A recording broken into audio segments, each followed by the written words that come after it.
ప్రభుత్వ అధికారులు ఖర్చులు తగ్గించుకోవాలని చైనా ప్రభుత్వం ఆదేశించింది. ప్రయాణాలు, మద్యం, సిగరెట్ ఖర్చులు తగ్గించుకునేలా ప్రణాళికలు వేసుకోవాలని చైనా సర్కార్ పేర్కొంది. ఆర్థిక వ్యవస్థపై ఒత్తిడి పెరుగుతున్న నేపథ్యంలో అధ్యక్షుడు జిన్పింగ్ నేతృత్వంలోని ప్రభుత్వం ఈ నిర్ణయం తీసుకున్నట్లు తెలుస్తోంది. అందులో భాగంగా అక్కడి ప్రభుత్వ అధికారులతో పాటు అధికార పార్టీ నేతలకు కీలక ఆదేశాలు జారీ చేసింది. వాటి ప్రకారం ప్రయాణాలు, మద్యం, సిగరెట్, ఆహారం, కార్యాలయాల అద్దెలు వంటివి తగ్గించుకునేలా ప్రణాళికలు చేసుకోవాలని ఆదేశించింది. ప్రభుత్వ వనరులను ఖర్చు చేసేటప్పుడు జాగ్రత్త వహించాలని తెలిపింది.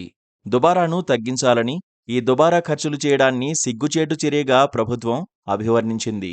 ఇటీవల కాలంలో స్థిరాస్తి విక్రయాలకు సంబంధించిన ఆదాయం విషయంలో చైనా నష్టాలను చూస్తోంది. అంతేకాక స్థానిక ప్రభుత్వాలపై అప్పుల భారం కూడా పెరిగిపోతోంది. ఈ క్రమంలో అధికారులు చేసే ఖర్చులతో ఒత్తిడి పెరగకుండా ఉండేలా ప్రభుత్వం చర్యలు తీసుకుంటోంది. స్థానిక ప్రభుత్వాల ఆర్థిక వృద్ధిని మెరుగుపరచాలని నిర్ణయించిన జిన్పింగ్ ఖర్చులు తగ్గించుకోవాలని అక్కడి అధికారులను ఆదేశించారు. నిబంధనలు అతిక్రమిస్తే చర్యలు తప్పవని హెచ్చరించినట్లు అంతర్జాతీయ మీడియా కథనాలు వెల్లడించాయి.